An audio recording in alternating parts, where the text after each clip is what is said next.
Good day. My name is Sigurd Eltvik. I'm a leadership developer from Norway, but I have trained thousands of leaders all over the world for the last 20 years. I started my own consultancy company together with a colleague 20 years back, and before that I was a CEO myself. I'm trained as a teacher, and I also have a Master of Science in Business. Now I'm going to train you, and I'm very happy about that. And together we are going to explore the art of leadership. Now, to me, leadership is not really that complicated. It's about achieving results through others. But to a lot of people, that is very difficult, because whenever their team or their colleagues are not performing up to their standards well enough, as the leaders think, they tend to compensate for that by working harder and more themselves. And that is a vicious circle, because then you will never reach excellence, and you will always be limited by your own capacity. So the magic is really, instead of working harder to perform yourself, you work harder to develop your team. As you can see on this model, a leader needs to make good decisions. In a profitable or commercial business, it's about making profit very often. In another organization, it might be about reaching the results of that organization.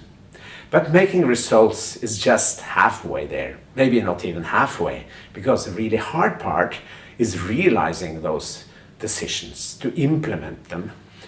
And in a big organization with maybe some tens of people or hundreds or thousands of people, you definitely need a lot of structures in place, systems and processes to coordinate all the complexity in the organization.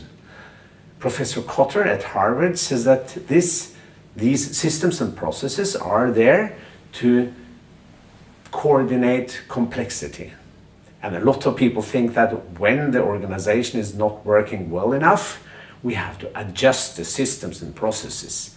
We have to have new incentive systems, or we have to reorganize, or we have to put up with a new let's say, business process re-engineering or whatever, fixing the machinery so that everything will be perfect.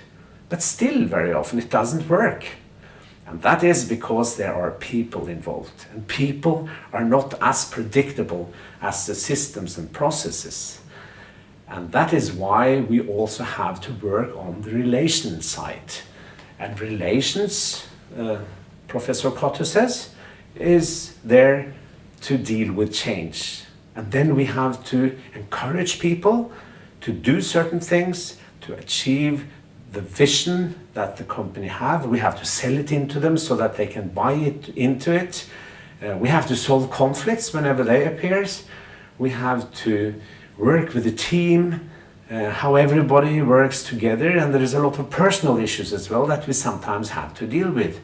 Now, this is a little bit more complex than the systems and process side, because it's not so predictable. And in real life, of course, you cannot choose either systems or processes or the relations. You have to balance it out. But in this program, we are going to focus mainly on the relationship part. It's not because systems and processes is not important. It's more because we only have 10 modules, and during those 10 modules it will be hard to cover everything. So maybe you will have another course and someone else will teach you how to deal with the systems and processes. But for now we are going to explore the relations, and for the next 9 modules we will see how you as a leader really can achieve good results through working through your team instead of doing everything yourself. Looking forward to that.